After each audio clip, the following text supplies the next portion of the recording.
అది మీ దేవుని ఎందుకు నమ్మాలి? అది ఫస్ట్ క్వశ్చన్. ఓకే ఓకే యేసుక్రీస్తు లేదంటారు అంతే. యేసుక్రీస్తు గారు చారిత్రక ఆధారం లేదంటున్నారు. చారిత్రక ఆధారమే లేదా? లేదంటున్నారు. చారిత్రక ఆధారం లేకపోతే యావత్ ప్రపంచంలో ఉన్నటువంటి జనాభా ఎక్కువ శాతం యేసుక్రీస్తుని నమ్ముతున్నారు కదా. నీ కర్మని నేను తప్పించను, నీ కర్మ నువ్వే అనుభవించాలి. మరి ఎందుకండి దేవుణ్ణి పూజించడం? ఎందుకంటే మరి కర్మను తప్పించడం ఏమి చేయడు. Yes, correct. నీ కర్మలో ఉంది, టైర్ పంచర్ అవ్వాలి. భగవంతుడిని పూజ చేసే వాడికి పంచర్ షాప్ ముందు పంచర్ పడుతుంది, కాకపోతే అందులో వెసులుబాటు కూడా ఉంటుంది. ఇది కంచర్.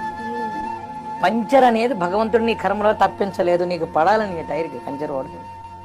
అర్ధరాత్రి టైర్ పంచర్ పడుతుంది. ఆ రోజు ఎవడు రక్షిస్తాడు నిన్ను? నీకు బ్యాంక్ బ్యాలెన్స్ ఉంటుంది కదా, బ్యాంక్ బ్యాలెన్స్. మనం చేసిన పూజలో పునస్కారాలు కష్టం రాకపోవడం ఏమంటే మీకు వస్తుంది. భరించే శక్తి కూడా భగవంతుడే ఇస్తాడు.